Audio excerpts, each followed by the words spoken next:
sino como un hipotálamo que va a generar respuestas tanto nerviosas como endócrinas con la mantener la homeostasis. ¿Sí? Si fijan, el esquema de funcionamiento es bastante igual, recogemos información, la procesamos y damos una respuesta. La diferencia va a estar en de dónde proviene esa información, en dónde se procesa y qué tipo de respuestas vamos a generar. ¿Estamos ahí? ¿Sí? Pero con los dos modos de funcionamiento buscamos una adaptación. En base a eso, vamos a poder ir clasificando los diferentes sistemas sensoriales. Podemos tener sistemas que sean conscientes, por ejemplo, pedimos recogiendo información del exterior, llega a la red cerebral y tenemos una percepción consciente, pero también tenemos sistemas que son inconscientes, que no van a llegar a la corteza. Por ejemplo, la sensibilidad profunda, que llega al cerebelo para regular el movimiento, o ponemos recién información sobre la presión arterial que va a llegar a centros subcorticales, del hipotálamo o del tallo cerebral. También podremos hablar, según el sistema involucrado, las formas de sensibilidad general, que vamos a hacer las que abordemos hoy, tacto, temperatura, etcétera, y los sentidos especiales, como la visión y la audición, por ejemplo, que como dijimos, comparten gran parte de los mecanismos entre sí. Y como veíamos recién, de acuerdo al origen del estímulo, podemos clasificar los sistemas sensoriales como estereoceptivos, donde la información la recogemos del exterior, el primer gráfico que vimos, y eso lo podemos dividir en dos grandes grupos. Los sistemas sensoriales estereoceptivos a distancia, la visión y la audición permite recoger información de cosas que acontecen a una distancia del organismo, o los proximales, que requieren un contacto más o menos íntimo con el estímulo, como por ejemplo el tacto, el roce o el tacto con el ambiente. Luego tenemos estímulos que actúan desde el interior de nuestro cuerpo, cuando hablamos de los seres interoceptivos, y una forma un poquito especial de sensibilidad interoceptiva, porque el estímulo proviene del interior del organismo, pero proviene de tendones, músculos y articulaciones, y usamos esta información para regular el movimiento. Una forma esencial que está muy relacionada con el movimiento, que por eso a veces clasifica aparte como sistemas sensoriales propioceptivos. Entonces, nuevamente la información viene del interior del organismo e informa la posición relativa de las diferentes partes del cuerpo. Una pregunta. El pensamiento y una decisión tomada es interoceptiva o sorpresa. Cuando hablamos, vos tenés en cuenta, cuando hablamos de sistemas sensoriales, hablamos de recoger información del medio, procesarla y dar una respuesta. Si ese pensamiento se autogenera en el sistema nervioso, no sea un sistema sensorial, porque no estoy recibiendo una información del medio exterior. ¿Sí? Si yo recojo una información del medio exterior, la proceso, la razono y emito una respuesta, ahí sí sería una forma de sensibilidad. Al contrario, digamos, si yo pienso... No te hagas de sensibilidad, cuando estás recogiendo información del medio exterior. Sí, a través no puedo hablar. Sería una función ejecutiva, lo que vos armás un plan de acción o una idea de movimiento y vos generás el movimiento, lo que vos vas a hacer a partir de esto. Pero no recoges directamente la información del medio. Indirectamente sí, porque es información que queda almacenada, pero vos no estás haciendo información del momento para tomar una decisión. ¿Entiendes? La sensibilidad implica eso, recoger información del medio como el primer paso. Si vos no estás haciendo eso, no podés hablar de un sistema o un procesamiento sensorial. ¿Sí? Bien. ¿Alguna duda hasta acá? ¿No? Bien. En general, todas las formas de sensibilidad, todas estas que vimos recién, comparten ciertos mecanismos, ciertos procesos en común. Como dijimos y hablamos recién, lo primero es que haya un estímulo que interactúe con el sistema nervioso. Es una condición necesaria para que hablemos de una función de un sistema sensorial o sensitivo. Así que siempre vamos a tener como primer cuestión ese estímulo que va a interactuar con el sistema nervioso. ¿Cuál es el primer proceso que tiene lugar? Es a nivel de los receptores, donde el estímulo se va a transformar, hablamos de transducción, en un potencial eléctrico. ¿Sí? Vamos a ver bien lo que es un estímulo y cómo se transforma, es el primer paso. Una vez que el estímulo se transformó en un potencial eléctrico, va a ser información que circula por el sistema nervioso. Si dejamos de llamarle estímulo y hablamos de una forma de información que está circulando por el sistema nervioso y está transmitiendo por diferentes neuronas o estructuras. Hasta que finalmente llegue a algún centro integrador, que puede estar en la médula espinal, puede estar en el tronco encefálico, o puede estar en la corteza, si hablamos de un sistema sensorial consciente. Y en este último caso podemos tener la percepción consciente de ese estímulo que estuvo actuando sobre el sistema nervioso. ¿Sí? Vamos a ver que todas las formas de sensibilidad van a compartir un poquito estos procesos o este recorrido hasta la percepción consciente. ¿Todos los estímulos llegan a la percepción o no? No, a eso vamos a ver. Esa primera que teníamos antes. Algunos son conscientes y algunos inconscientes. Vamos a ver bien cuál es la definición de qué hablamos cuando hablamos de percepción. Pero como bien decía, percepción implica un proceso consciente que no todos los estímulos lo van a hacer. No sé qué más había avanzado. Bien. Acá tenemos representación gráfica de lo anterior. Tenemos un estímulo, en este caso un estímulo térmico, algo caliente, que interactúa con la piel. La primera estructura es el receptor de temperatura, que va a transformar ese estímulo, que es una forma de energía del ambiente, en un potencial eléctrico. Eso hablamos de transducción, vamos a ver mucho más en detalle. Generamos un potencial eléctrico que se transmite por una vía, en este caso la vía de la sensibilidad térmica, porque el estímulo es térmico, se transmite la información, y va a integrarse a distintos niveles. Puede integrarse a nivel del tálamo, y quizá más se acompañar no genera una percepción consciente, o puede llegar a la corteza cerebral, donde sí puede ser integrado y generando una percepción consciente. ¿Sí? ¿Estamos hasta ahí? ¿Sí? Bueno. ¿Y qué hablamos cuando hablamos de estímulos? ¿Sí? Los estímulos que realmente nosotros vamos a recibir son estímulos complejos. Nosotros le damos la mano a una persona, cuando buscamos un objeto en su bolsa, en su mochila, o cuando vemos televisión, por ejemplo, estamos viendo todos estímulos complejos, ¿sí? Tienen diferentes atributos que el sistema nervioso tiene que captar. Desde mi punto de vista experimental, o en el futuro como médicos, podemos ir utilizando estímulos mucho más simples para evaluar distintas formas de sensibilidad que vamos a ver cómo se llaman. Puedo aplicar, por ejemplo, un estímulo mecánico vibratorio con un diapasón, que es un instrumento que vibra con una frecuencia determinada. Puedo tocar el dedo de una persona y moverla en distintas direcciones para ver la sensibilidad proprioceptiva.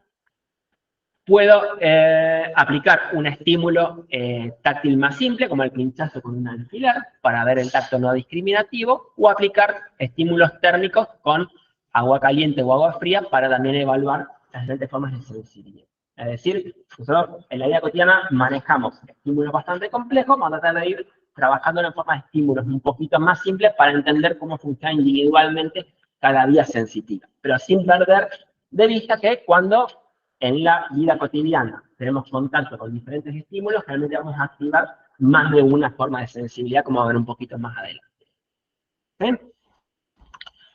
Bueno, ¿y qué hablamos de estímulo? ¿Cómo podemos definir básicamente, concretamente, lo que es un estímulo? Un estímulo es un fenómeno ambiental. Cuando hablamos de fenómeno ambiental, algo que es externo al sistema nervioso. El fenómeno ambiental puede ser tanto del medio externo, como vimos al principio, como del medio interno. Y lo que va a hacer ese fenómeno ambiental es excitar a un receptor sensitivo. Y va a poder hacer eso, va a poder excitar al receptor porque ese estímulo tiene o forma una energía. Y podemos clasificar los estímulos según el tipo de energía que porta el estímulo. Vamos a hablar, por ejemplo, de energía mecánica, en el caso del diapasón, o cuando tocamos con un objeto de la piel. Podemos hablar de un estímulo térmico, cuando aplicamos un objeto con diferente temperatura sobre nuestro cuerpo. Podemos hablar de ondas electromagnéticas, con el caso de la visión, o podemos hablar de estímulos químicos, por ejemplo, algunas formas de dolor, el gusto o el olfato. Pero lo que tienen en común todo es una forma de energía que está externa al sistema nervioso y que va a interactuar con un receptor. ¿Sí? Si no tenemos esta captación del estímulo, como hablamos con el antes, no podremos hablar de una forma de sensibilidad. Porque el primer paso es recibir esa información del estímulo.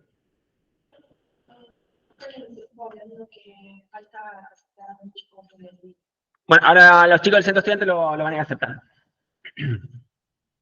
¿Estamos hasta ahí? ¿Sí? Y acá pasamos al paso posterior. Nosotros dijimos que, como definición del estímulo, va a excitar o interactuar con un receptor sensitivo. ¿Qué es un receptor sensitivo? Hablamos que son transductores. Por eso hablamos de este programa como un proceso de transducción. Básicamente, hablamos de transductores porque van a cambiar o modificar un idioma en otro. El idioma del estímulo son las diferentes formas de energía, química, mecánica, etc. Y lo vamos a transformar en el idioma que habla el sistema nervioso, que son los potenciales eléctricos. Los En esa transducción es lo que hace el receptor. Transforma la energía que tiene el estímulo en un cambio de potencial eléctrico en la membrana de ese receptor. Y cuando esto sucede, ya dejamos de hablar estímulo. El estímulo quedó en el exterior y ahora es una forma de información que va a circular por el sistema nervioso. Estos receptores, además, decimos que son específicos. ¿Por qué? Porque cada uno de los estímulos que vimos anteriormente, mecánicos, térmicos, etcétera, van a interactuar preferentemente con un receptor. Entonces vamos a tener receptores para el frío, receptores para el calor, receptores para un estímulo mecánico, etcétera. Y decimos que son específicos porque este receptor, que es para el frío, por ejemplo, va a responder preferentemente a un estímulo de temperatura cálida. Podrá responder quizá a otra forma de estímulo, pero necesita que el estímulo sea mucho más intenso. Entonces hagamos un estímulo adecuado. Ese para el cual el receptor tiene la máxima sensibilidad, que va a responder preferentemente a esa forma de estímulo. ¿Estamos hasta ahí? ¿Sí?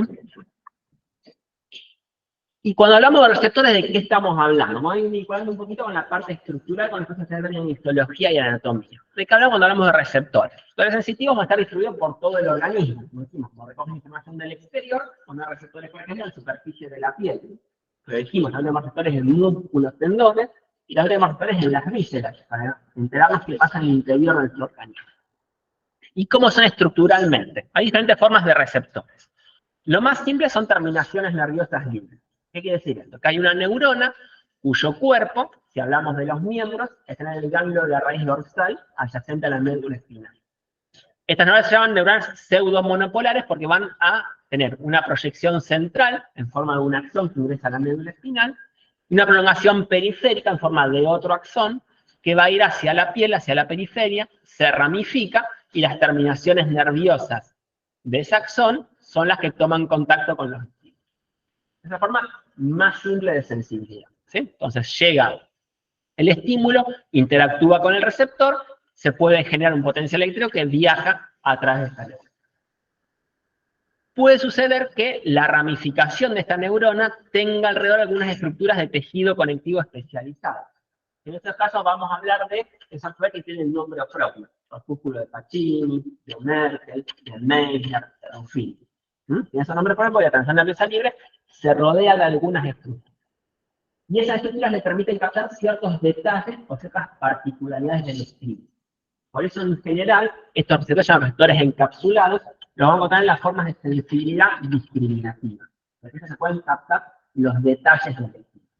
Las terminaciones nerviosas libres, en forma general, no discriminativa. Decimos que hay un estímulo, pero todavía no podemos caracterizarlo completo.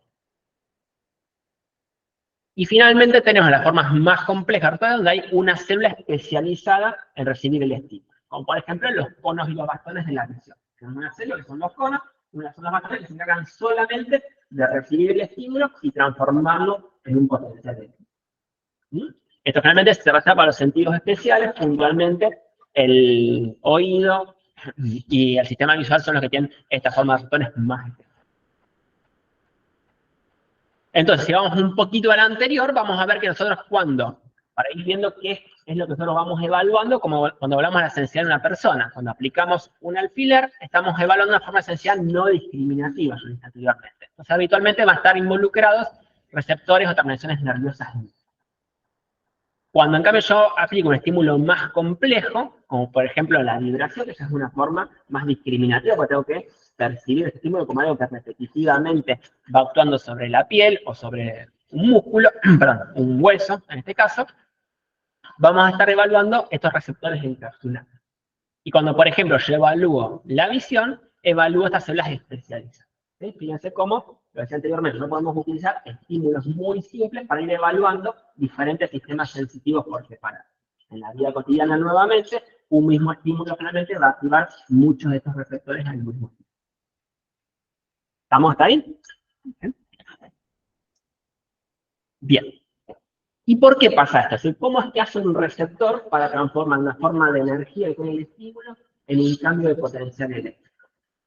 Esto lo hace porque en su membrana va a tener canales iónicos que están cerrados en reposo. Y que cuando llega el estímulo, ese estímulo abre esos canales. Al abrir los canales, cambia la permeabilidad de la membrana, eso permite que ingresen o egresen iones, y según la especificidad del canal, vamos a tener un cambio en el potencial de la membrana. Vamos a este ejemplo por poner uno. Tenemos un quimioreceptor. En reposo tenemos el receptor y el canal está cerrado. Llega el estímulo químico, puede ser el gusto, una sustancia que estamos, un alimento que estamos comiendo y estimula receptores del gusto, se une al receptor y esto abre el canal. Entonces es un canal para sodio. El gradiente electroquímico favorece el ingreso del sodio y como ingresan cargas positivas, la membrana se despolariza. Y ahí cambiamos el estímulo químico, en este caso del alimento, del nutriente, en un cambio de potencial de membrana. ¿Se entiende? Vamos al ejemplo que sigue, un mecanorreceptor, por ejemplo, un receptor de tacto en la piel. En reposo, el canal está cerrado. La distensión de la membrana, por el mismo estímulo que está actuando, abre canales sensibles al estiramiento y permite el ingreso de un ion, nuevamente cambiando el potencial de membrana. Y esto nos explica también lo que hablamos anteriormente de la especificidad del receptor, es decir, por qué un receptor responde a un estímulo y no a otros. Porque fíjense, lo que abre el canal acá es un estímulo químico. Este canal no va a responder a un estímulo mecánico. Por eso tenemos receptores que responden específicamente a un tipo de estímulo. Y a la inversa, este receptor que responde al estiramiento no va a responder a una sustancia química. Nuevamente eso nos asegura o nos explica por qué el receptor responde específicamente a un tipo de estímulo. ¿Sí? ¿Estamos ahí? Bueno. Lo que decía anteriormente, nosotros en la piel vamos a encontrar que coexisten muchos de estos receptores. Fíjense, nosotros vamos a tener acá, por ejemplo, receptores de un folículo piloso, estos receptores encapsulados, que tienen esos nombres propios, y también vamos a tener terminaciones nerviosas libres. Yo puedo tratar de estimular preferentemente uno de estos receptores, pero normalmente el contacto con un objeto va a activar varios de estos receptores a la vez. Y eso, por ejemplo, estoy agarrando un objeto, una llave que está fría. ¿Sí? Eso va a activar receptores del tacto discriminativo, del tacto no discriminativo, y también receptores de densidad térmica, si es necesario a menor temperatura que la piel del organismo. ¿Sí? Lo especial de orden, ¿no? Artificialmente estimula cada receptor por separado, pero normalmente se van activando todos juntos porque el sistema nervioso procesa esa información. Ahora bien, el tema no es tan fácil. ¿Por qué? Porque el receptor, al transformar la energía del estímulo en un potencial eléctrico, tiene que informar también otros atributos que tiene el estímulo. También está hablando que el estímulo está presente o no está presente. Entonces tiene que informar qué tipo de estímulo está presente, qué intensidad tiene ese estímulo, qué duración o velocidad tiene y qué localización tiene. Pero piensan en lo que decimos al principio de la función de los sistemas sensoriales, que es proveer información para que nosotros podamos tener una respuesta a esa información. Entonces, si estoy cruzando la calle, tengo que saber si lo que viene es un auto, un colectivo, etc. Si eso que viene, por dónde viene y a qué velocidad viene, de tal modo que yo pueda adaptar mi respuesta para cruzar la calle o no cruzar la calle, o si cruzo la calle a una velocidad u otra. Si me estoy adaptando a esa información que estoy recogiendo, y esa información tiene muchos componentes, como decíamos anteriormente. Tipo de estímulo, intensidad, duración y velocidad. Localización son los atributos principales que debemos informar. Y ahora vamos a ver cómo es el sistema nervioso para informar cada uno de estos atributos. Lo primero es el tipo de estímulo. Esto un poquito lo estuvimos trabajando cuando hablamos recién, cuando hablamos de especificidad del receptor. Es decir, tenemos que informar si el estímulo que está dando es un estímulo mecánico, un estímulo térmico, un estímulo químico, etc.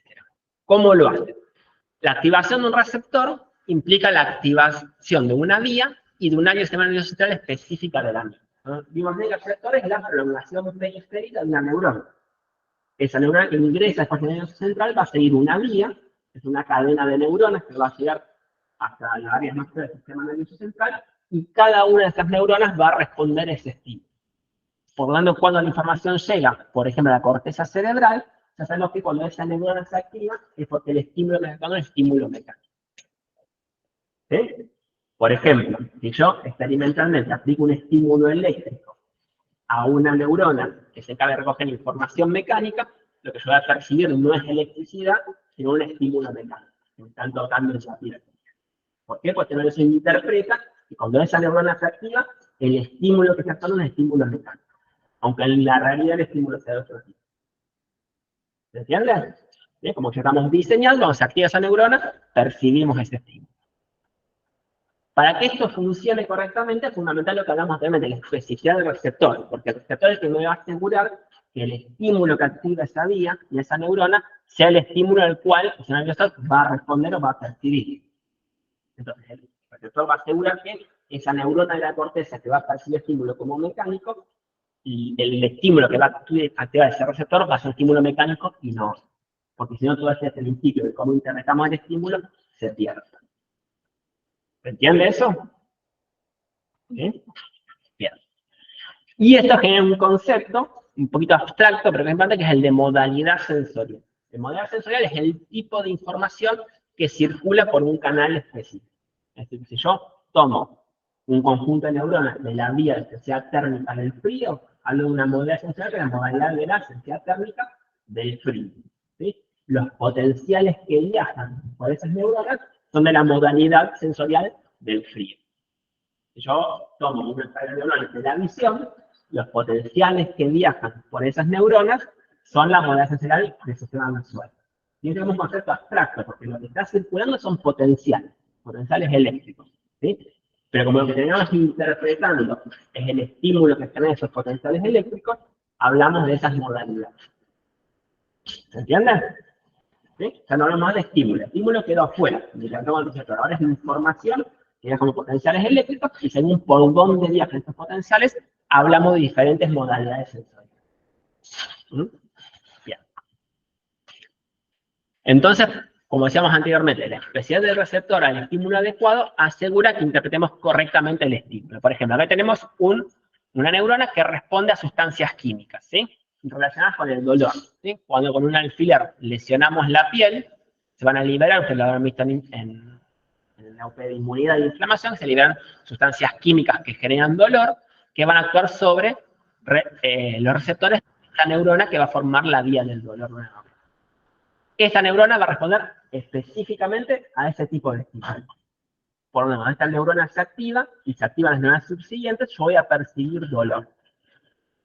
Si, por ejemplo, aplico un estímulo térmico de frío, de baja intensidad, a esta neurona no la va a activar. Lo que me asegura que solamente se activa la neurona cuando lo que esté actuando es un estímulo nociceptivo, es decir, de dolor y químico. ¿Se entiende? Una pregunta un poco muy específica, pero por ejemplo, tengo fiebre. ¿Cómo inhibir esta? Sí, después lo vamos a ver. Cuando vamos a ver, vamos a ver cómo funcionan los objetos. Pero no se da a este nivel de inhibición, sino ya a nivel de interneuronas que están en la médula espina. ¿Estamos hasta ahí? ¿Sí? Si está muy perdido, me avisan. Esta es la parte más abstracta, más difícil por ahí de entender. Ahora, como decíamos anteriormente, la activación de este receptor, que va a activar esa neurona de raíz dorsal, luego va a activar una serie de neuronas que van a formar esa vía. Fíjense que tenemos, por ejemplo, en rojo una vía que es de dolor, temperatura y carga. ¿Qué quiere decir? Esa neurona que responde específicamente al dolor, se va a contactar luego con otras neuronas que también responden al dolor. Es decir, las neuronas que se conectan con esa que responden al dolor y van a formar esa vía que es específica del dolor hasta llegar a la corteza. Cuando llega a la corteza, lo que yo percibo es dolor.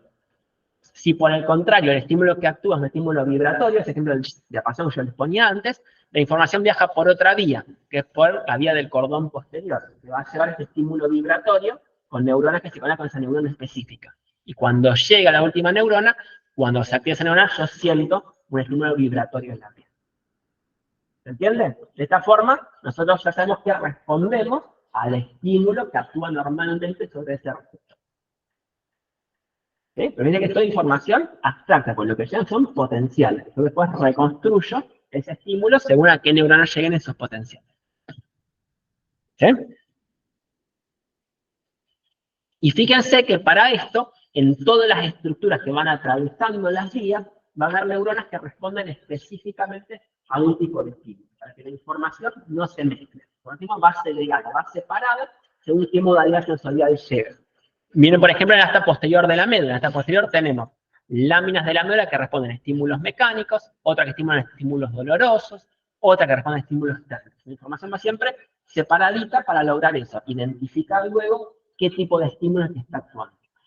Lo mismo pasa a nivel del tálamo, fíjense en rojo propiocepción, en amarillo el tacto fino y la vibración, en azul dolor y temperatura, y en la misma corteza cerebral pasa lo mismo. Vamos a tener separados las diferentes formas esenciales, porque ahí cuando llegue la corteza yo pueda identificar qué tipo de estímulo es el que estuvo actuando.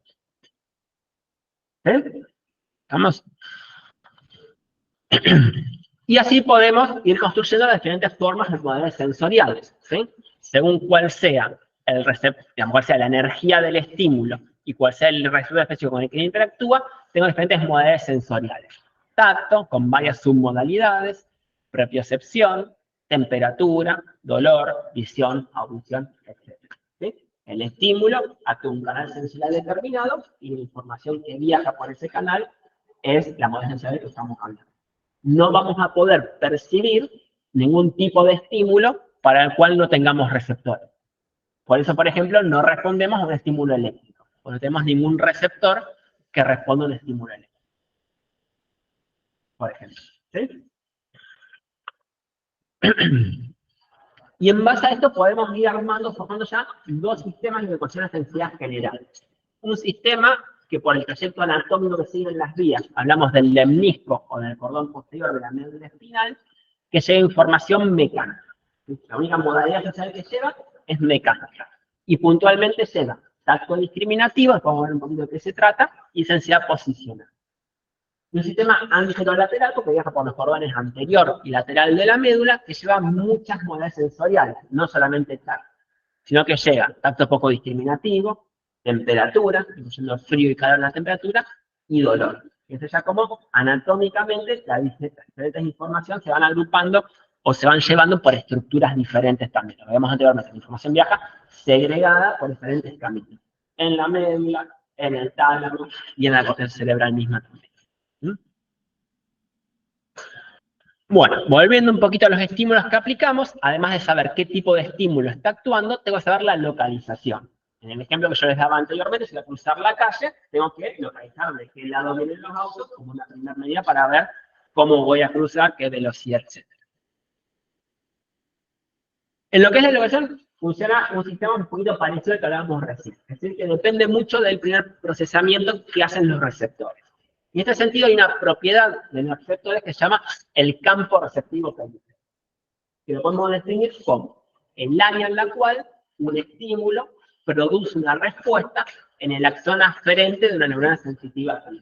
Para un trabalengua, ahora vamos a ver un poquito, un ejemplo gráfico para que se entienda mejor.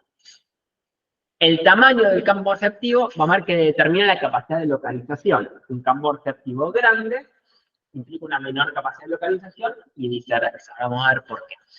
Y al igual que lo veíamos anteriormente del tipo de estímulo, esto se mantiene en toda la vía hasta la corteza. Es decir, van a haber neuronas que van a responder a la estimulación de una zona del cuerpo específicamente, desde el nivel receptor hasta la corteza cerebral. Acá tenemos un ejemplo de una neurona con un campo receptivo pequeño y un campo receptivo grande. ¿Por qué no un campo receptivo pequeño? Porque va a responder a la estimulación solamente de esta parte muy chiquitita, muy circunscripta de la piel. En cambio, esta neurona va a responder a este campo receptivo que es mucho más grande, que implica prácticamente todo un dedo. ¿Sí? Entonces, campo receptivo pequeño, campo receptivo grande. ¿Por qué decimos que esto tiene la capacidad de localización?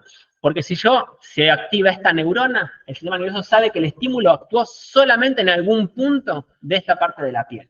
El margen de error es muy chico, es menor a 1 milímetro. En cambio, si se activa esta neurona, el sistema nervioso no puede decir si el estímulo se actuó en la falange más distal o en la falange más proximal. Tengo centímetros como margen de error. Es decir, como la capacidad de localización es muy grande con el campo receptivo chico y disminuye con los campos receptivos grandes. ¿Se entiende? Por eso las zonas de la piel que tienen mayor sensibilidad, como son las manos, son de campos receptivos chicos, y las zonas de menor sensibilidad, como los miembros inferiores o el dorso de la espalda, tienen campos receptivos mucho más grandes. Y eso determina la sensibilidad, la capacidad de localización de cada una de estas estructuras. ¿Sí? Esto uno lo puede medir con los test de discriminación de puntos. ¿Cómo funciona esto? Si yo aplico dos estímulos distintos, por ejemplo el compás, con sus dos ramas, cada uno funciona como un estímulo mecánico para la zona de la piel donde están actuando. Acá hay dos estímulos mecánicos, uno de cada pata del compás. Pero fíjense que las dos patas del compás caen en el campo perceptivo de una sola neurona. Por lo tanto, si uno siente que se activa una sola neurona, va a percibir solamente un punto de estimulación. No puede discriminar que son dos puntos separados. En cambio acá, como cada rama del compás cae en un campo perceptivo distinto, va a percibir que están actuando dos estímulos. ¿Sí? La capacidad de discriminación va a ser la distancia entre las dos ramas del compás. Quiero que salga en la clínica habitualmente para ver la capacidad o la capacidad de discriminar en el paciente. ¿Sí? Uno va activando o aplicando dos estímulos separados y ve si la persona los puede percibir como diferentes. Y se basa nuevamente en la estimulación de campos perceptivos de neuronas distintas. ¿Me entiendes? ¿Sí? Vamos a hacer de nuevo una relación un poquito, o una aclaración respecto a algunas cuestiones anatómicas. ¿Sí? Nosotros acá venimos hablando hasta ahora de lo que sucede con la activación de un receptor y de una neurona individual. ¿Sí? Un poquito a veces hacemos de la fisiología porque estudiamos cómo funcionan las neuronas individualmente. Sin embargo, ustedes habrán visto en la anatomía, o en la anatomía de miembros, que esas fibras nerviosas individuales se van agrupando en diferentes estructuras nerviosas. Digamos, de la periferia hacia el centro, tenemos primero los nervios periféricos, miembro superior mediano, cubital, radial, etc. El plexo braquial, y luego las raíces posteriores que ingresan a la médula espinal. Entonces, cuando nosotros tenemos, por ejemplo, una lesión de un nervio, como puede ser el nervio cubital, vamos a tener que se van a perder todos los campos perceptivos de las neuronas que viajan al nervio cubital. Y entonces, por ejemplo, yo voy a perder la sensibilidad del todo el territorio de inervación de ese nervio, que corresponden al quinto dedo y la mitad del cuarto dedo.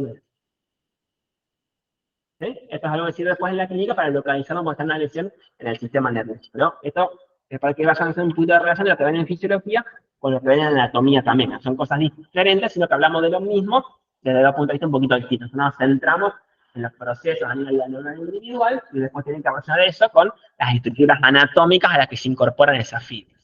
¿Sí?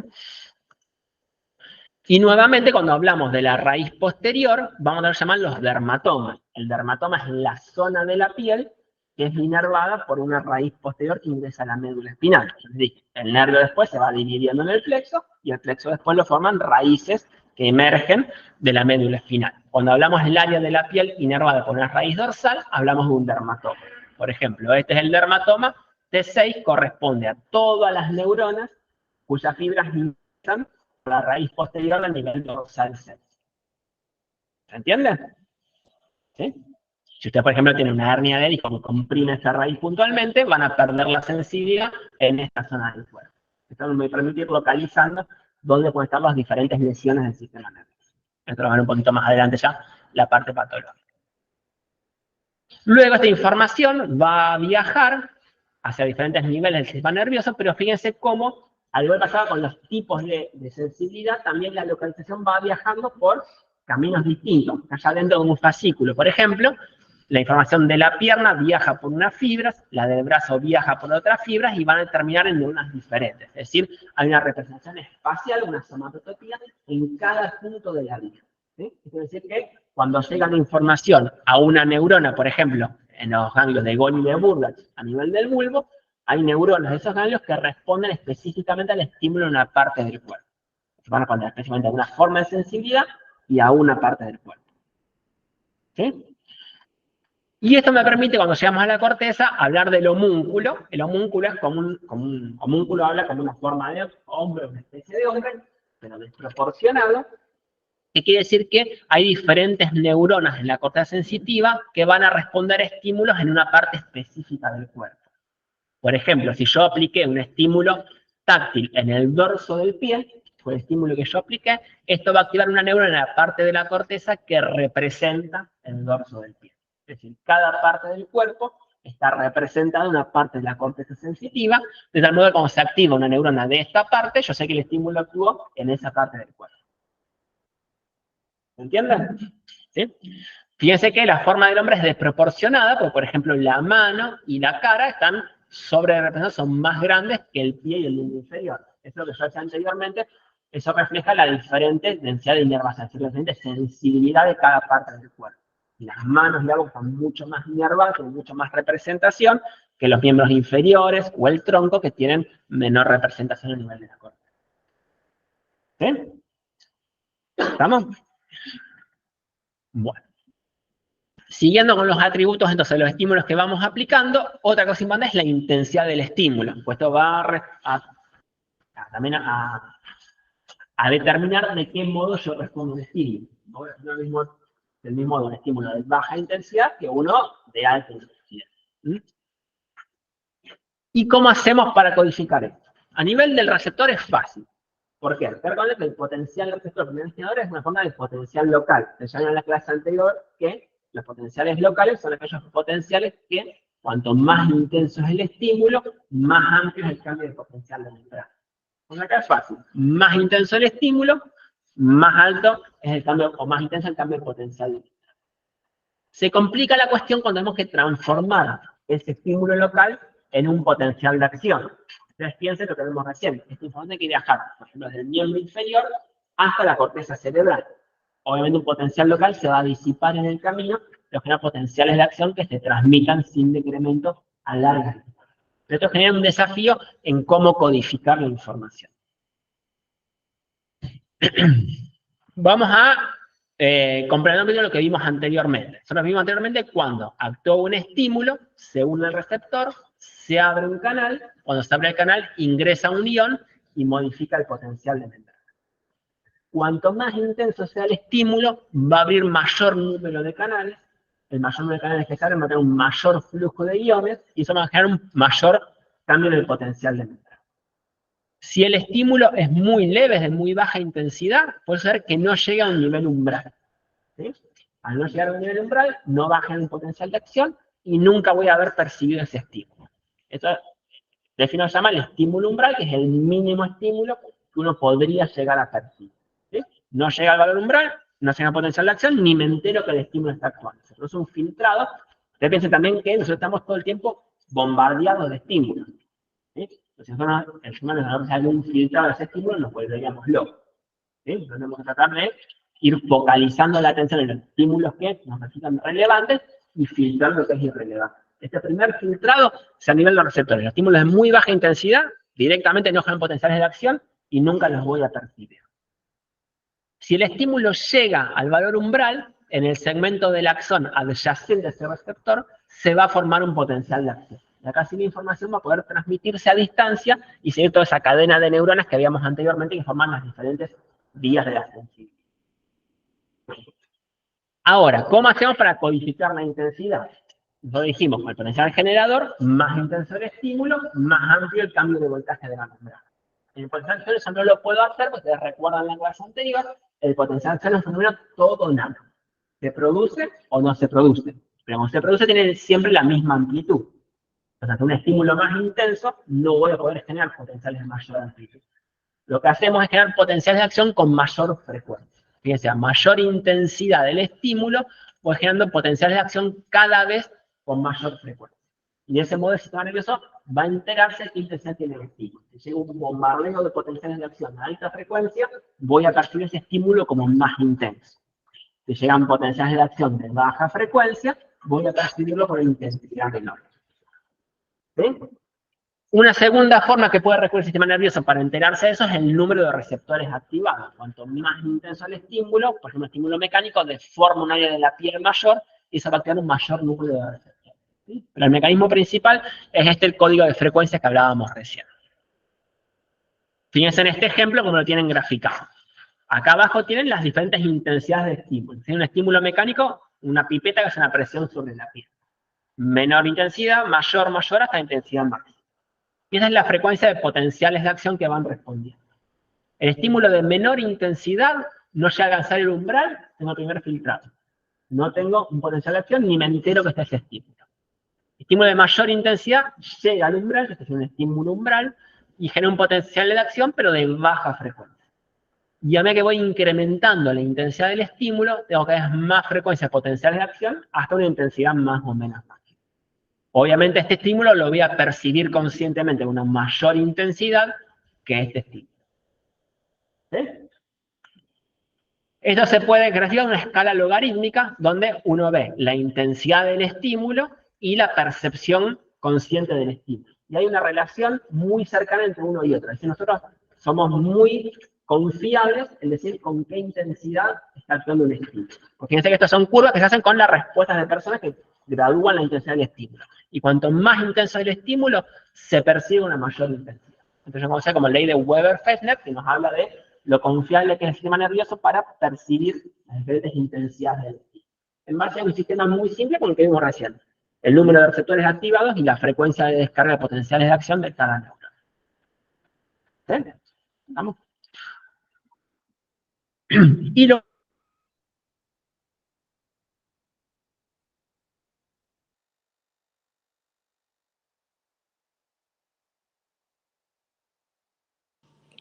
Profe, disculpe, no se escucha.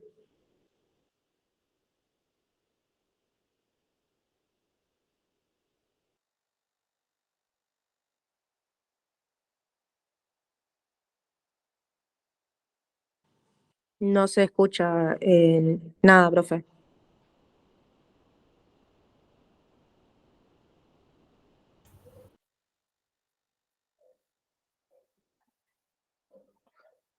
Apagaron el micrófono. Profe,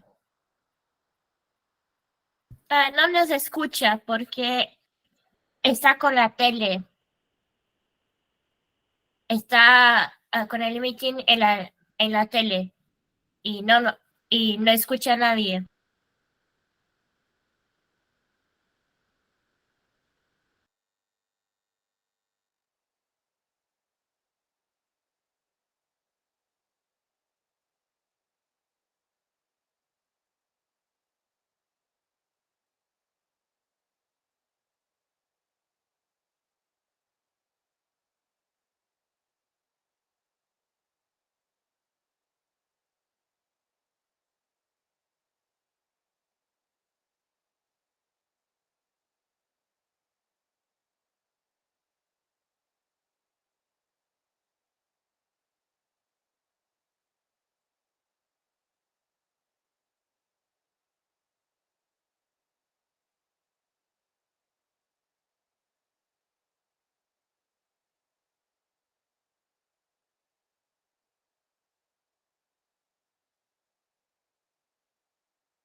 ahí. ¿Ahora? Sí, Ahora está. gracias. Muy bien. Sigamos entonces.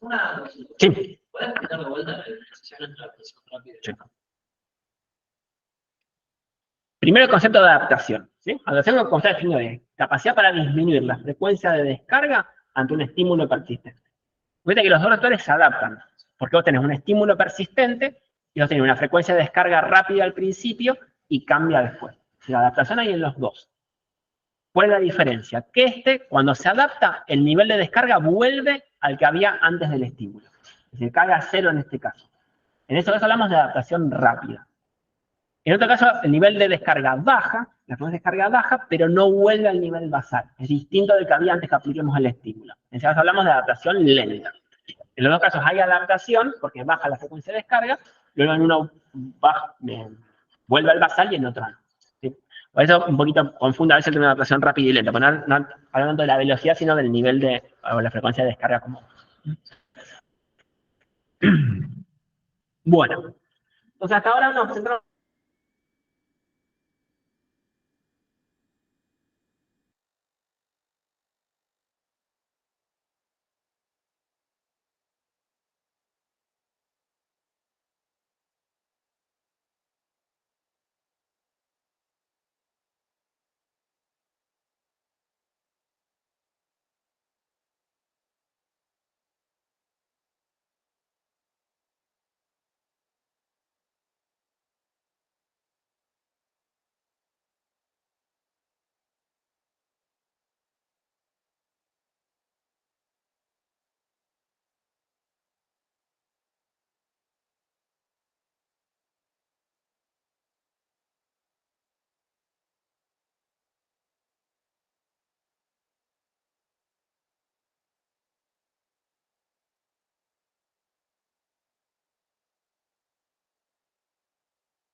Avísame de nuevo si se desconecta.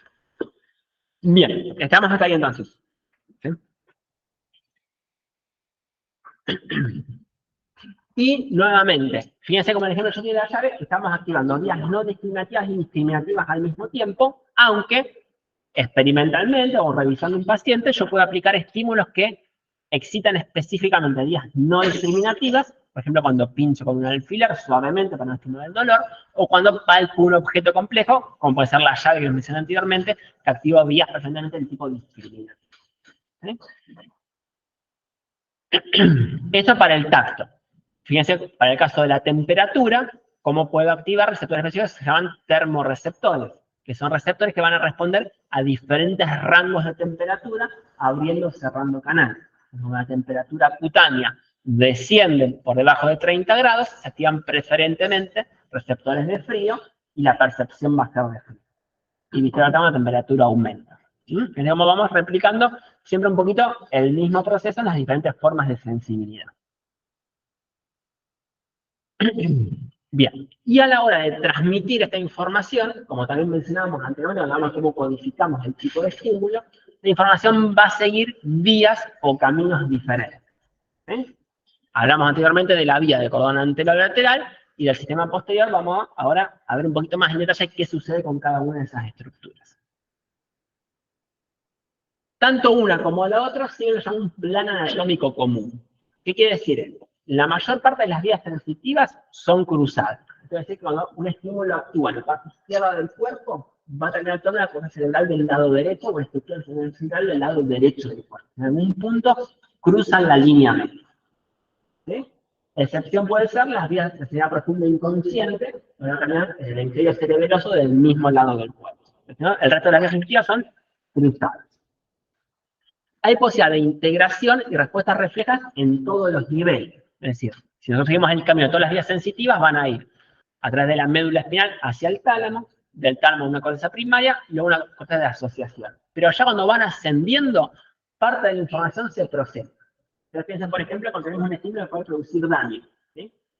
Y actúa a nivel del pie. No vamos a tener la respuesta cuando la información llega a la corteza, la misma médula espinal va a generar reflejos o respuestas que me alejen de ese estímulo que puede provocar daño. Es decir, si nosotros asumimos la integración de la información como función de la corteza, porque es la gran integradora de la información se va integrando a diferentes niveles de este camino que va ascendiendo hacia el sistema nervioso central. ¿Eh? Y hablamos, o yo les mencionaba recién, de que hay vías discriminativas y vías no discriminativas. ¿Qué quiere decir esto? La vía discriminativa, como estamos anteriormente, cuando hablamos de los receptores, es que se permiten identificar los detalles del estímulo. Es decir, analizar bien todas las características del estímulo. Lo que anteriormente, localización, intensidad, tipo de estímulo. La vía no discriminativa me permite ver si el estímulo está o no está, groseramente la intensidad y la localización, pero no con precisión. Eso hablamos de una vía discriminativa y una vía no discriminativa. ¿Qué diferencias estructurales hay entre una y otra? La vía discriminativa tiene receptores especializados, esos receptores con nombre propio, que tienen estructura de tejido conectivo al órgano, mencionado al principio, pues obviamente esas estructuras conectivas las que permiten captar los detalles del estímulo. Las vías no discriminativas generalmente son terminaciones nerviosas libres, por eso no pueden captar los detalles del estímulo. Las fibras que forman parte de las discriminativas son fibras mielínicas gruesas. Recuerdan también la transmisión del potencial de acción, las fibras mielínicas y de gran diámetro permiten que la información se transmita rápidamente. Especialmente las vías discriminativas transmiten rápidamente la información. Al contrario de las fibras no discriminativas, que tienen fibras amielínicas o bien mielínicas, pero finas de bajo diámetro.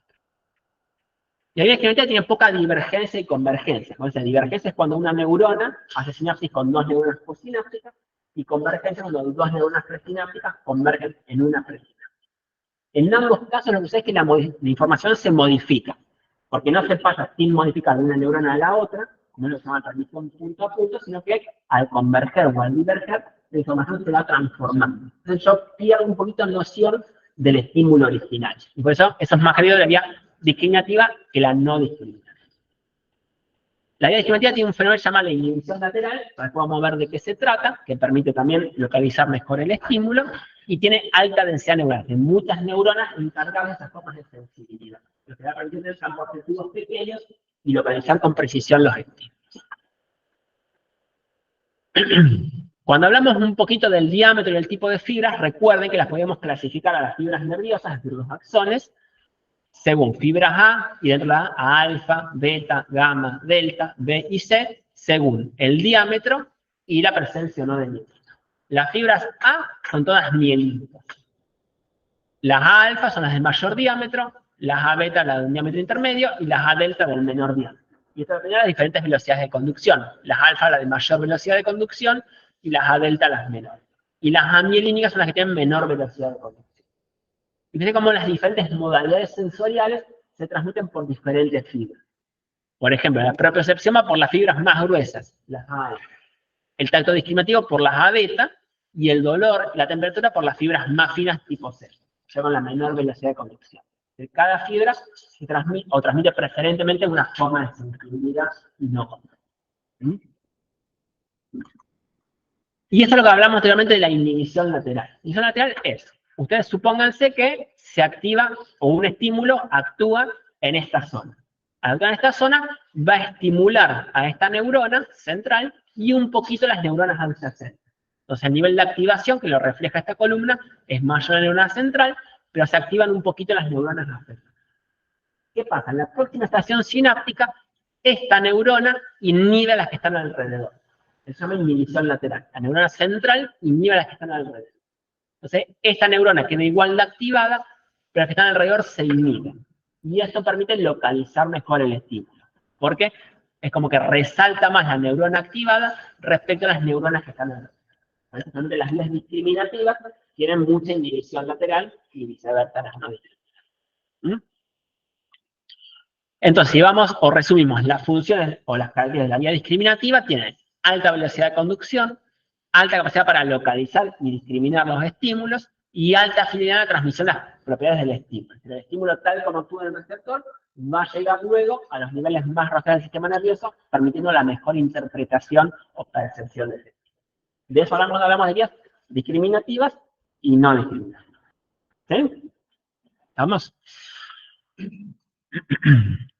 Un detallecito aparte de la sensibilidad propioceptiva, porque sigue algunas reglas anatómicas un poquito diferentes a las que vimos recién. ¿Sí? Por ejemplo, la sensibilidad propioceptiva es cuando yo le pido a la persona que cierre los ojos y muevo o cambio la posición de una parte de su cuerpo. Es el primer dedo del pie izquierdo. ¿Sí? La persona va a poder percibir en qué posición y en qué dirección yo muevo ese dedo. Eso hablamos de propiocepción. Puede identificar la posición de las diferentes partes del cuerpo y cómo se modifica esa posición. ¿Sí? Este es un ejemplo sencillo cuando uno revisa a un paciente, ustedes piensan que todo el tiempo, yo cuando estoy parado, tengo todo el tiempo información propioceptiva que me informa mi sistema nervioso, la postura de mi cuerpo para no perder la estabilidad. ¿Sí? Esta información todo el tiempo regula la actividad motora.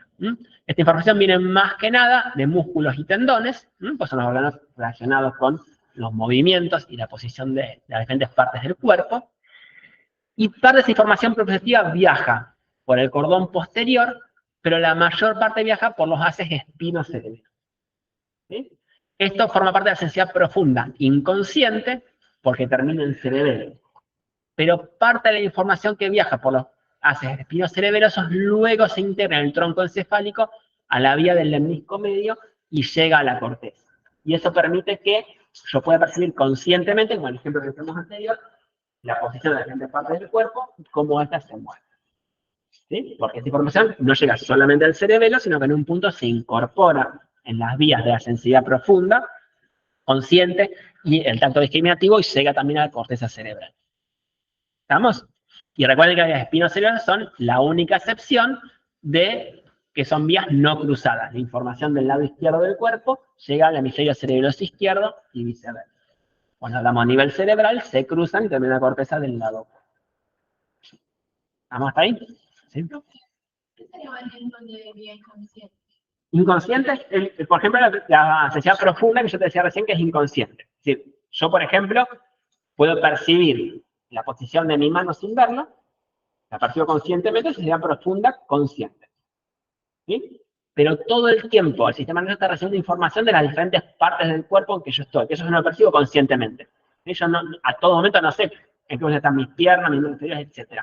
Entonces esa información todo el tiempo llega al cerebro y el cerebro va regulando la postura según esa información que le llega.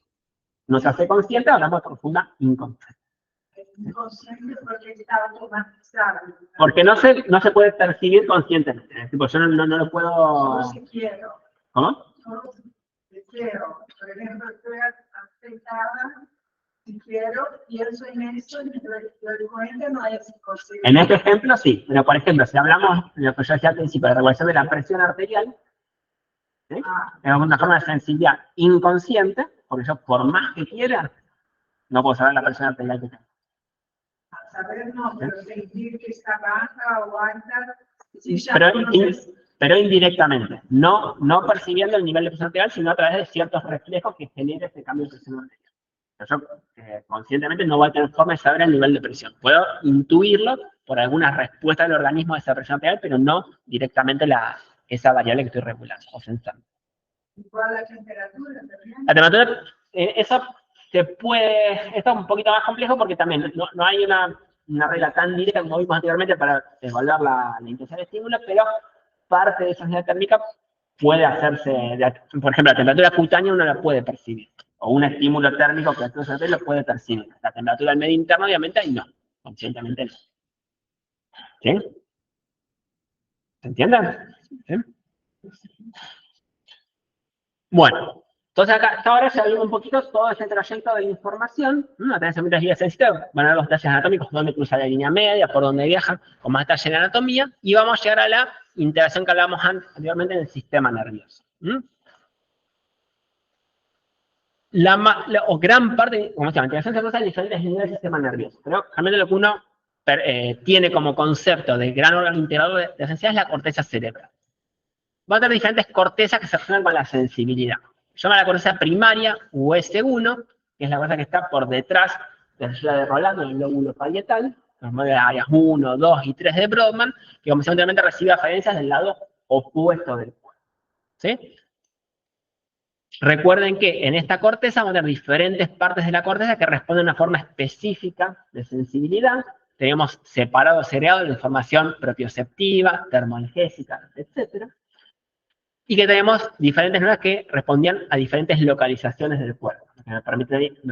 Me permitía a mí percibir diferentes tipos de estímulos, diferentes sensibilidades en diferentes partes del cuerpo.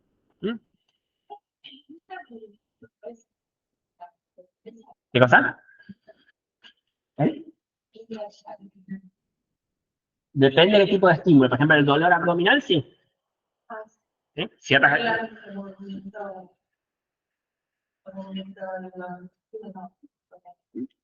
Depende, en cierto modo sí, porque vos podés percibir ruidos que se originan por los movimientos intestinales, o cierto grado de distensión visceral, podés tener una percepción consciente de eso.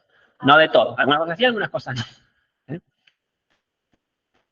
Bien, ¿y qué características tiene la corteza sensorial? La corteza sensorial corresponde a la corteza, a la neocorteza, la corteza de 6 capas, y lo que caracteriza especialmente la corteza sensitiva es la capa 4, que se llama capa granulosa, que es la capa granular interna.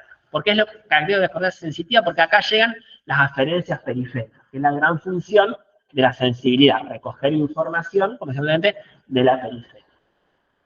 Y las cosas se van a organizar como una columna. Si yo trazo un cilindro perpendicular a la superficie de la corteza, obtengo una columna donde las neuronas de esa columna responden a la misma modalidad sensorial, como decíamos anteriormente, tacto, sensibilidad térmica, etc., y a la misma localización. Que esto me da la pauta de las reglas que decíamos anteriormente, que según qué neurona se activa, yo puedo percibir un tipo de estímulo y en un lugar del cuerpo específico que está actuando ese estímulo. Esa organización columnar que se llama de la corteza permite eso. Hay otras cortezas también. Hay una corteza que se llama corteza S2, que está por detrás de la S1, a nivel parietal, recibe aferencias no contralaterales, sino bilaterales. La capacidad para localizar la somatotrofía es menor que la corteza primaria, pero permite integrar más información. Percibe información no solamente de una modalidad sensorial, sino que va integrando diferentes formas de sensibilidad. Y luego tenemos corteza de asociación como la región parietal posterior, que integra ya diferentes modalidades sensitivas y esta, por ejemplo, con el sistema motor para generar respuestas de comportamiento o motoras frente a un estímulo y también va a permitir la percepción de estímulos más complejos. Entonces, si clasificamos un poquito las coordenadas sensitivas, podemos tener la coordenada sensitiva primaria, que es la que responde específicamente a una modalidad sensorial.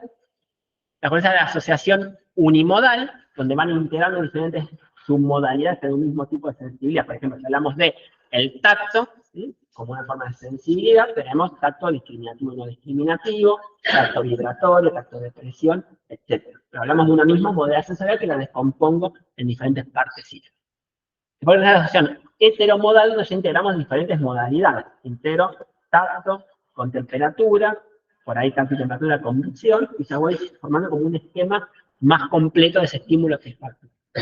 Y después tenemos las cosas relacionadas con el sistema límbico. El sistema límbico, recuerden, tiene un rol fundamental también en todo el procesamiento de la información sensitiva. Este gráfico, no hay que saberlo, pero es para ver cómo la información va desde la corteza primaria a las cortezas unimodales, cortezas heteromodales y al sistema límbico, hasta finalmente generar respuestas motoras hacia el espacio exterior o a través del hipotálamo, endócrinas o neuroendocrinas al medio interno. Entonces, cómo la información va de una corteza a la otra, o a veces directamente salta y de una corteza unimodal va al sistema límbico directamente. Lo importante de esto es que no se queden con que la información termina con la sensitiva primaria, sino que hay todo un flujo de información y de integración de la información que involucra otras estructuras del sistema nervioso, como se llama mayormente el sistema límbico entre ellos. Esto son las fibras asociativas. Exactamente, son fibras de asociación. Exactamente. Anatómicamente son fibras de asociación que van conectando las diferentes partes de la corteza entre sí. Exactamente. Por ejemplo, con la subsidiaria, con fritas, con acción. Por ejemplo. Complementación. Exactamente. Involucra ir reclutando o conectando diferentes partes de la corteza a través de esas fibras. Por ejemplo. ¿Sí? Es un ejemplo de fibras de asociación, en este caso no relacionadas con la parte sensitiva. ¿Sí? Eso son ejemplos de fibras de asociación. Como decíamos anteriormente, una cosa heteromodal fundamental es la corteza parietal posterior. La corteza parietal posterior recibe información del tacto, de la percepción, recibe información visual y auditiva, y es como que forma un esquema de todo el espacio que nos rodea. Entonces, como el mapa que tenemos nosotros de todo el espacio que está alrededor nuestro. La información del tacto, perceptiva, de la visión, y la visión genera como ese mapa o ese esquema del estímulo que nos rodea. Por eso, lo que pasa muchas veces cuando se lesiona la corteza parietal posterior es que la persona que sufre eso es como que no percibe, neglige la mitad del espacio. ¿Sí? Si le mostramos una flor, percibe la mitad de la flor. Si le mostramos una habitación, percibe la mitad de la habitación. Como que el resto de la mitad del mundo no existiera. Porque le falta esa capacidad de integrar toda esa información en ese mapa que se llama la corteza heteromodal. Este nuevamente como, y esto hablando de una corteza sensitiva primaria que está intacta, pero fíjense cómo lo importante de esas otras estaciones en el procesamiento y la integración de la información. ¿Sí? Y esto se ejemplifica porque puede haber lesiones en diferentes partes de la corteza que hacen que perdamos la capacidad de responder a una cosa particular del estímulo. Esto está mejor estudiado en el sistema sensorial visual. En el sistema sensorial visual yo puedo percibir visualmente todo correctamente, por ejemplo, salvo el color. ¿Por qué? Porque hay una parte de la corteza que responde solamente al color.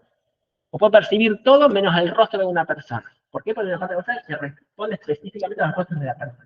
A medida que nosotros vamos viajando y nos alejamos de esa corteza primaria, vamos activando zonas de la corteza, como se llama unimodal o heteromodal, que son las más específicas de una cuestión. O por ejemplo, cuando yo palpo la llave, pasa lo mismo. Va a una parte de la corteza que responde a objetos, por ahí objetos de uso cotidiano, y llegamos a una parte de la corteza que responde específicamente, o se activa específicamente solamente cuando yo toco o palpo una llave. ¿Sí? Entonces, el procesamiento se va dando en diferentes partes de la corteza. Entonces, fíjense cómo, cuando uno percibe un elemento sensorial básico, esto es lo que hace la corteza primaria, se va después procesando en diferentes partes de la corteza. Una parte de la corteza, por ejemplo, se encarga de los atributos específicos del estímulo, el peso, la temperatura, la textura, y otro la forma o el lugar que ocupan en el espacio. Esto me permite hacer una descripción del objeto, ¿sí? Y luego cuando involucramos ya el sistema límbico de estas cosas de asociación, poder ponerle nombre a ese objeto. Entonces, volvemos al ejemplo de la llave. Si voy palpando la llave, ¿sí? Primero puedo ir viendo que es un objeto de determinado tamaño, de determinada forma, de determinada textura, Puede hacer una descripción, un objeto alargado, con una forma irregular en un extremo y una forma circular en otro extremo. Yo lo describo. Y luego puedo llegar a un banco de memoria, una memoria de palabras, que eso hablamos cuando hablamos de la memoria semántica, que le pongo el nombre de una llave. ¿Sí? Pero fíjense todos los caminos que vamos siguiendo desde esa audiencia primaria hasta llegar a nombrar el objeto que yo estoy palpando. ¿Sí? Todas las áreas de la corteza compleja que se van involucrando en ese procesamiento. ¿Sí? Normalmente para que no nos quedemos que todo el caminito termina en la corteza parietal y todo termina ahí. No. Todo o gran parte de la integración y la percepción van a depender de otras partes de la corteza cerebral. Una pregunta, este banco de que hablar puede estar, si tiene que ver con las emociones, puede estar involucrado con el sistema límbico. El sistema límbico está implícito en todo esto. Sí, sí. Todo. Sí, sí. Todo el banco memorial ejecutivo está en el sistema límbico. ¿No? El tema de la memoria es un poquito, es como que no se sabe, un poquito la interpretación actual es que hay diferentes lugares de la corteza que almacenan diferentes formas de memoria. Como que no hay un banco único de memoria, sino que hay diferentes tipos. Por ejemplo, lo que yo anteriormente, hay como una zona de corteza que responde a la memoria de las caras que yo conozco. Hay otra parte de la memoria que responde a cierto tipo de objetos, etc. Como que es una función que está diseñada en diferentes partes de la corteza. El sistema límbico sí está involucrado, como decimos, en todo ese camino para llegar al recuerdo de ese nombre y, como vos decías, en toda la parte emocional que uno carga de eso. Entonces, fíjense que todo esto que estamos hablando, perdemos totalmente objetividad, pues el objetivo era el estímulo que está en el exterior. Todo este procesamiento son potenciales eléctricos que circulan por dentro de mi organismo. Fíjate toda la subjetividad que tiene eso. ¿Sí? Entonces, como decís, toda la parte emocional va a influir muchísimo en cómo yo termino percibiendo ese estímulo, esa percepción consciente, yo termino teniendo ese estímulo. ¿Eh? Y esto me permite ir definiendo algunas cosas que venimos hablando, pero no definimos acá. Uno es la de sensación primaria o simple, que es la experiencia consciente de una modalidad sensorial única. ¿Sí? Pincho en el alfiler, yo siento el pinchazo en una parte del cuerpo. Es una sensación primaria o simple. Eso quizá, la conciencia primaria es suficiente para llegar a esa percepción. Sensación secundaria compleja es la experiencia consciente producto de la integración de varias modalidades sensoriales simples. Por ejemplo, se llama la grafestesia, que es poder reconocer una letra, un símbolo que yo dibujo en la piel. Ahí se refiere de la integración de diferentes formas de sensibilidad. Y la percepción, como decíamos antes, es la interpretación del estímulo. Por ejemplo, ese objeto irregular que yo decía anteriormente, llegar a interpretarlo como una llave, ahí tenemos el paso de la sensación a la percepción. ¿Sí? Eso que yo voy a describir la característica del objeto, que es la sensación, que es una sensación compleja, a ponerle el nombre de llave, que sería la percepción, ¿sí? La interpretación del estímulo. Y la cognición, que por ahí es donde más entra la velocidad acompañada de la parte emocional, que es la respuesta comportamental dependiente de la integración del estímulo. ¿Sí? ¿Qué hago yo una vez que termino interpretando ese estímulo que está actual? Por ejemplo, lo que yo vi al principio de la clase, cuando estoy frente a la disyuntiva de cruzar o no cruzar la calle, la cognición sería eso. Cuando bien yo percibo el estímulo, hago toda la integración y voy a decidir si cruzo la calle o no. O sea, la cognición, la respuesta que voy a dar a ese estímulo que estoy percibiendo. Bueno, ¿estamos más o menos acá? ¿Sí? Vamos a hablar un poquito de lo que es dolor, porque es una forma de sensibilidad con ciertas características particulares, pero que en gran parte coincide con todo lo que venimos hablando hasta ahora. Vamos a marcar por ahí algunas diferencias puntuales con lo que veníamos hablando. El dolor por ahí difiere de otra forma de sensibilidad porque es básicamente un mecanismo de defensa. ¿Por qué es un mecanismo de defensa? Porque el estímulo que va a activar todo el sistema sensorial, la modalidad sensorial del dolor, es cualquier estímulo que pueda potencialmente provocar daño en el tejido. De cualquier tipo de estímulo, térmico, mecánico o químico, que por la intensidad que tiene pueda producir daño, eso va a activar receptores del dolor y todo este sistema del dolor.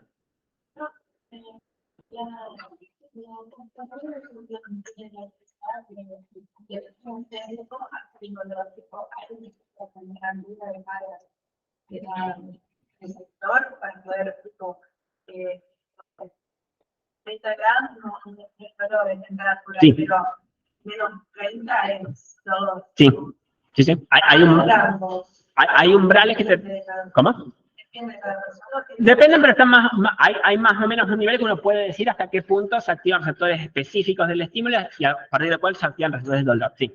Eso por ahí lo que mejor está activado es en temperatura, porque donde uno mejor puede graduar la intensidad del estímulo. ¿sí? Llevar otro tipo de estímulo se puede hacer, pero es un poquito más difícil y se puede determinar ciertos umbrales para el dolor. Si cierta intensidad del estímulo en la cual empezamos a percibir dolor, se puede hacer. ¿Sí? La alta o sea, la temperatura que provoca el dolor cambia tipo el receptor del potencial, Lo que cambia es el receptor. Cambia el receptor. Hay receptores específicos, lo vamos a ver, que son para el dolor.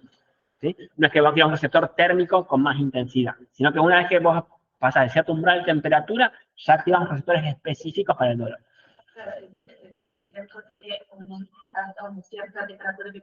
Exactamente, y después ya activamos receptores del dolor. Este mecanismo de defensa desde el dolor tiene una función sensitiva discriminativa, es lo que hablamos hasta ahora. Me va a aprender a discriminar tipo de estímulo, localización, intensidad.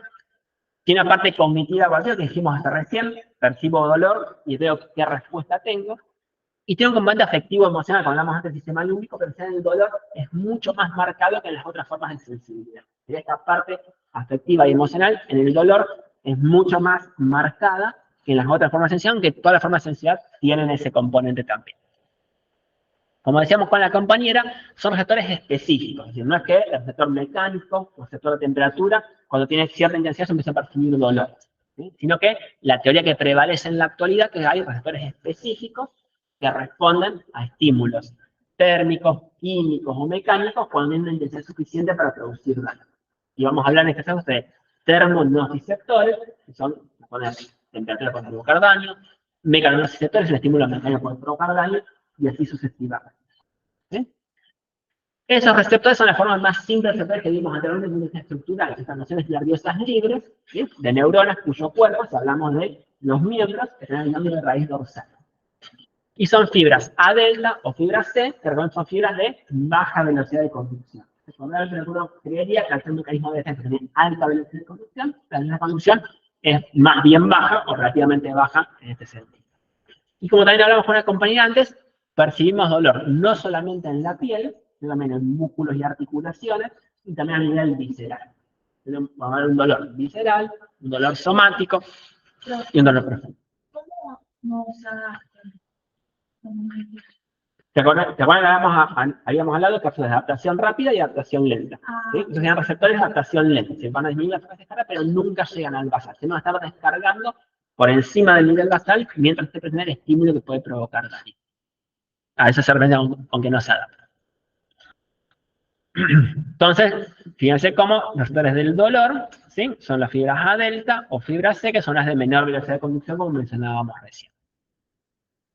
Como también mencionamos antes, la transmisión de información sigue el mismo camino que el tacto no discriminativo de sensibilidad térmica. Por el cordón anterolateral, ese cordón que era multimodal, yo decía anteriormente.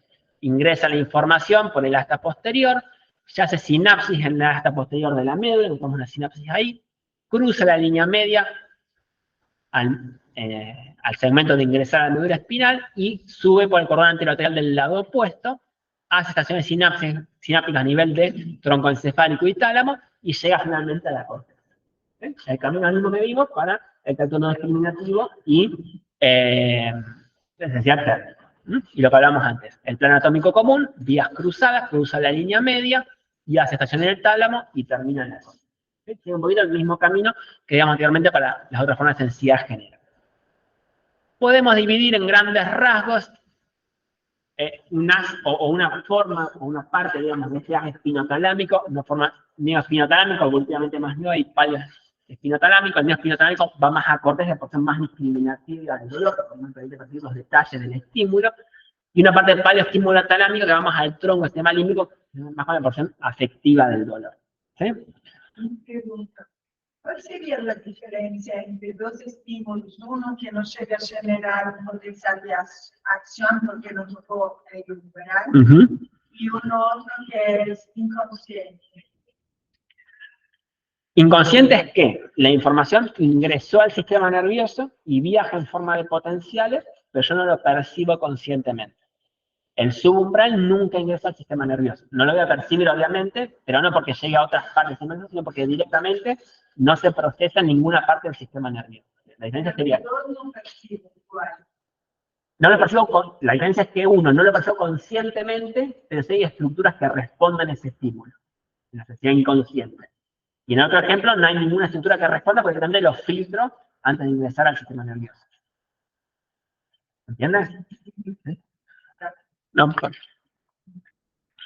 También hay diferencia, podemos ver que está en relación con lo anterior, el dolor rápido y dolor lento. El dolor rápido es ese dolor que yo puedo localizar con mayor precisión y decir qué características tiene, ¿sí?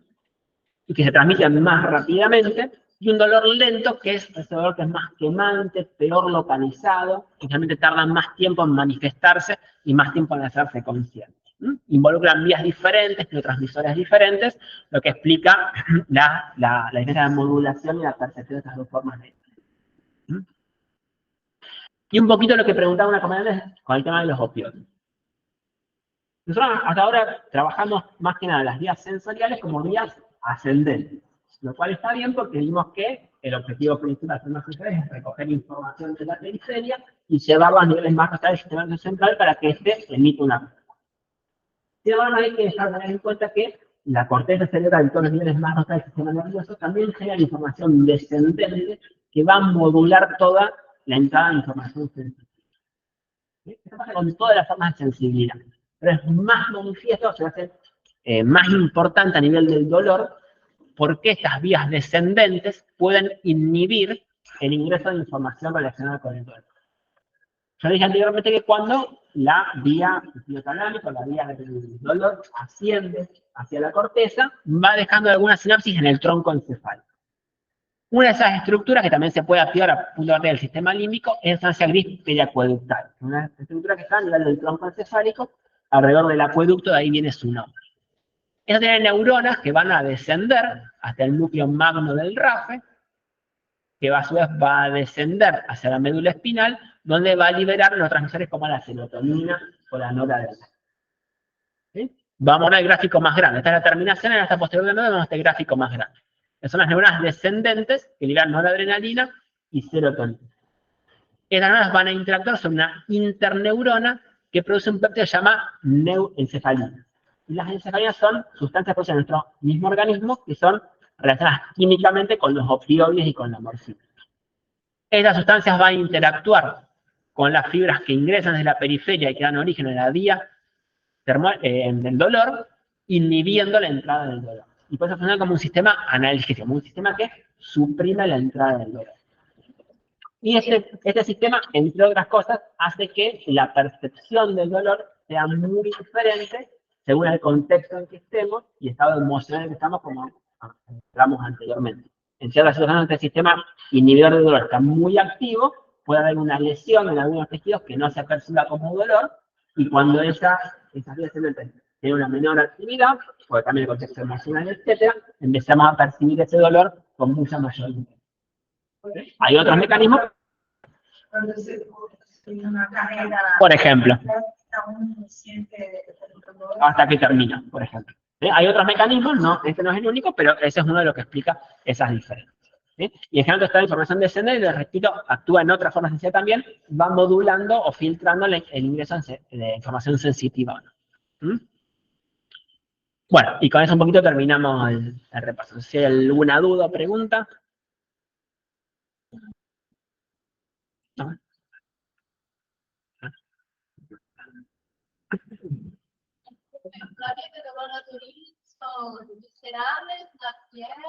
Y músculos y tendones. Juan profundo, cutáneo profundo y visceral. Eso también. O eso también, ¿sí? El periodo tiene terminaciones de dolor. Puede ser una fractura, hay dolor.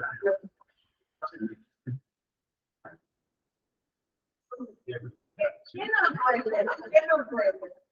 Paradójicamente el cerebro. ¿Ah? Paradójicamente el cerebro. No puede. No. ¿Eh? Mira, No, lo que duele son los vasos sanguíneos del cerebro o las neuronas. Las neuronas del cerebro, por ejemplo, no.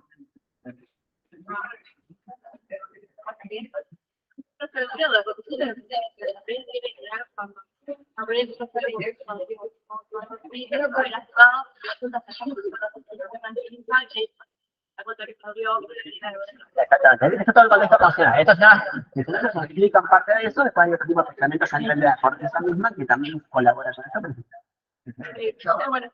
Nada, profesor. acerca del trastorno de atención. De déficit de atención, no. Sí. Dijiste que, por ejemplo, el trastorno no tiene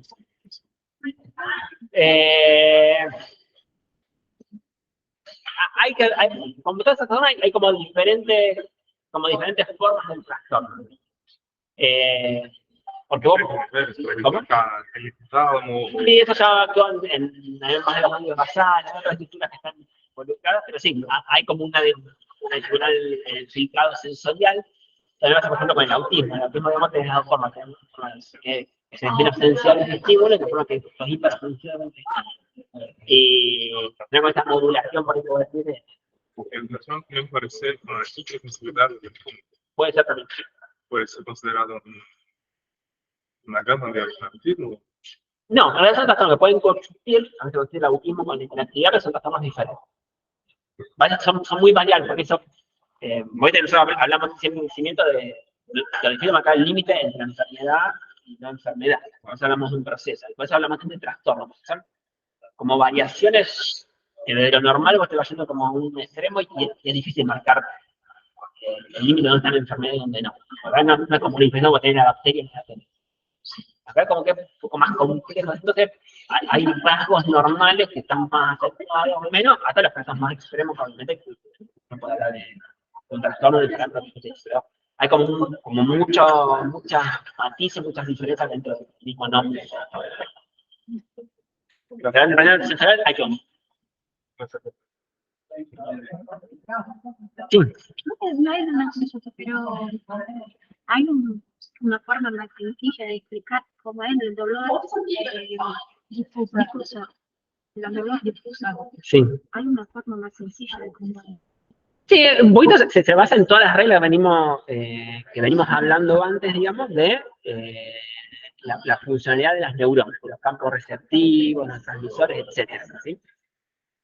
Generalmente el dolor que vos podés localizar mejor es el dolor de aquellas neuronas que tienen campos receptivos más pequeños y que no tienen fenómeno de convergencia y divergencia que hablábamos anteriormente. Eso a nivel del dolor visceral, en general el dolor visceral es mal localizado en general. Cuando vos te duele una víscera, pues me duele más o menos esta parte del abdomen, pero bueno, pueden localizar exactamente el estímulo. ¿Sí?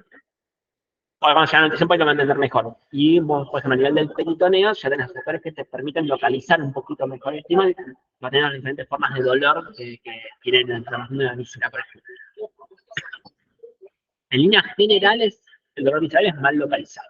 En líneas generales, pues tiene esa propiedad de composición más grande, mucha convergencia, etc. Pero bueno, las reglas son las mismas que hablábamos para la actividad cutánea. Lo único que en general es como que vos no tenés una parte bien discriminativa de dolor visceral.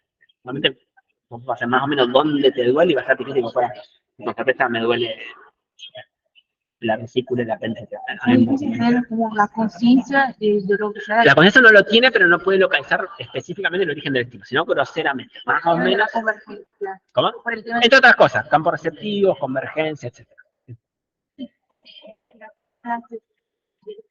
Una pregunta. ¿Y la página cómo se produce?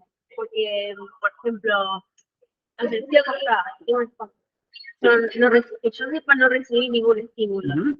Ahí tenés hay que ver bien cuál es la causa. Yo leí que no estaba asociado con ningún problema de salud. No, cuando hablas de espasmo, digamos, hablas de una contracción muscular involuntaria y prolongada. Bueno, estamos realmente hablando. Y dentro de eso, hay un montón de cosas distintas. Una contractura, que es un cambio en el medio químico del músculo que hace que se contraiga, hasta ciertos fenómenos de liberación de las neuronas, que es normal en algunos fases del sueño, por ejemplo.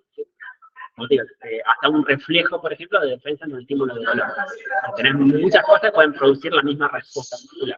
Ahí hay que analizar cuándo se produce, cómo, etcétera, y en general como se son. Sentada, por ejemplo, tipo, no sé, escuchando una clase. Sí.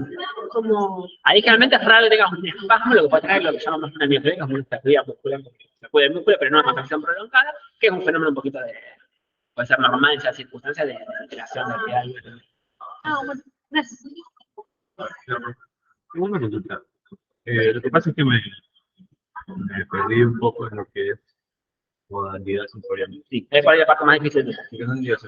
Primero sentimos el estímulo, que puede ser de cualquier día. Luego viene el receptor, que ya lo recepta y lo transforma en una señal. Entonces, ahora, en modalidad sensorial, cuando identificamos qué va a ser, si es un tacto, temperatura, olor, o equivocado. Más o menos. El estímulo es lo que está en el ambiente. Además, está en el ambiente. Se forma energía del ambiente. Cuando el receptor lo transforma en un potencial eléctrico, ella es información. ¿Sí? El tipo de información que viaja es una modalidad sensorial. Cuando vas a activar un receptor de frío, los potenciales que generan las neuronas que están conectadas con ese receptor es la información que circula. Y esa es la potencial de frío. En la forma sensorial que circula, lo que pasa es que lo que vos decís es correcto porque cuando esa información llega a la corteza, yo voy a percibir frío. ¿Entiendes? ¿Sí? Porque el tipo de información está viajando. Y por ejemplo, la otra, por ejemplo, entonces el receptor es un potencial de receptor local y lo distinto. Pero si a veces hay una solución tanto temporal como espacial, puedes engañar con el Puede ser que el estímulo sin sumarse, sin sumarse, tiene una suficiencia para generar el potencial de acción. O puede ser que requiera sumación de país. Puedes pasar por los dos. Bueno, a ver, sí, por los dos. Que no necesita tanto la Puede ser eso es lo que como te digo con lo de la adaptación. la adaptación es otra cosa. No, es con la intensidad. Con la intensidad que Okay. Y lo que es adaptación, entonces, la electricidad rápida es la momento. no, por eso. Adaptación es que ante un estímulo sostenido, la frecuencia de descarga disminuye. Okay. Si la frecuencia de descarga disminuye a cómo estaba el receptor antes del estímulo, hay horas de adaptación rápida. Y si el nivel de frecuencia baja, pero no llega al nivel de antes del estímulo, es adaptación lenta. Por eso el nombre es confuso, porque no habla del tiempo, sino... la conciencia que te van a amortiguar el que Exacto. Si vos pensás en adaptación, lo que uno consigue como adaptación, es lo que llama adaptación. Es decir, que el receptor como que deja de responder. Entonces ahí es la relación del dolor agudo, más o menos. No, pues eso depende también, eso depende, no tanto de la adaptación, porque generalmente el dolor cambiante no se adapta, sino depende de las fibras que están conectadas y los neurotransmisores que liberan. Realmente el dolor rápido son fibras adentro, con un poquito mayor de su conducción, y son el glutamato. Hay respuestas más rápidas también. Y el dolor lento son fibras C-amílicas que avanzan más lentamente la información y usan otro mecanismo, una frecuencia P, que tiene otro tipo de acción un poco más lenta. Y lo que es sobre la acción inconsciente, por ejemplo, la cuestión es lo que nosotros realizamos conscientemente. Lo que percibimos conscientemente. Y a toda información nosotros no percibimos, pero nosotros analizamos todo el tiempo. Esto es lo que hablamos de progresión, que es la aumentación de la revolución. La regulación del movimiento, digamos, de una forma de homeostasia relacionada con la regulación del movimiento.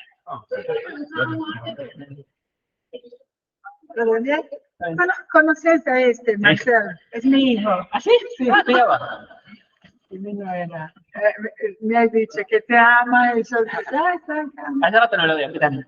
¿Qué necesitas? se recibió ¿Se recibió ya? y está en...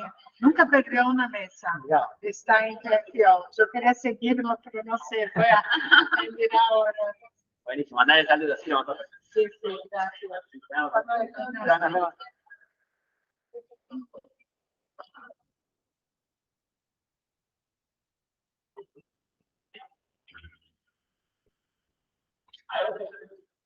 Nos vemos. No. Hola, ¿pasamos? ¿No? Yo tengo que cerrar ahora. Listo. ¿Ahora me cerrás? Sí. ¿Todo bien? ¿Con quién tienen? Para la niña y medicina legal de la función. Sí, espera, afuera.